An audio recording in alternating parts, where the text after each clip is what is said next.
Bonsoir à tous et merci d'être encore en notre compagnie en ce début de week-end sur RTI2, la chaîne la plus proche des populations. La saison des pluies approche à grands pas et à Mosikro, une zone à risque dans la commune d'Atekoubé.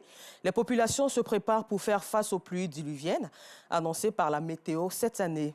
Victimes d'un drame durant une forte pluie, il y a quelques années en arrière, ces populations passent de cour en cour pour sensibiliser les habitants du quartier sur les précautions à prendre pour éviter les dégâts pendant les pluies à venir.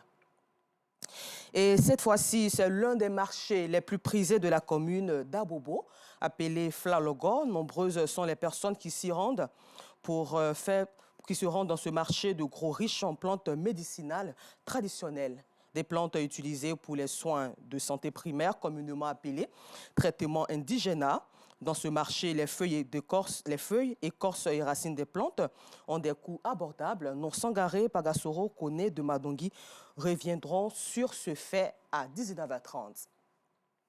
À la faveur de la journée mondiale de la sécurité, la Société africaine d'entreposage de produits pétroliers, en collaboration avec une entreprise pétrolière de la place, ont sensibilisé le personnel et les partenaires sur les risques technologiques liés au stockage et au conditionnement du gaz butane.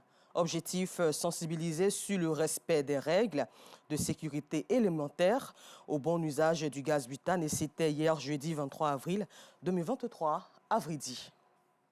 En sport, sachez que la Fédération internationale de basketball a annoncé ce vendredi que la Coupe du monde masculine et féminine 2027 sera organisée par l'Allemagne et le Qatar. L'Émirat Ghazi accueillera donc une nouvelle compétition sportive de choix. Le bureau central de la FIBA a été impressionné par la qualité du dossier déposé par le Qatar, en particulier les éléments relatifs à la nature géographique compacte, à la flexibilité unique de la programmation des sites de compétition pour mieux servir les fans. Hors de chez nous, le commandant de la force régionale est-africaine déployée dans l'Est de la République démocratique du Congo démissionne. Il invoque une menace à sa sécurité et des campagnes de dénigrement contre sa mission. Et puis pour terminer, en Grande-Bretagne, le président de la BBC, Richard Sharp, a annoncé ce vendredi 28 avril sa démission. Il est emporté par une affaire de conflit d'intérêts autour de sa nomination à la tête du groupe public audiovisuel britannique BBC. Un rapport publié le même jour a conclu qu'il avait violé des règles sur les nominations publiques. Ancien banquier, autrefois patron de l'actuel Premier ministre Rishi Sunak, quand il était chez Goldman Sachs, Richard Sharp, 67 ans, avait été nommé en 2021.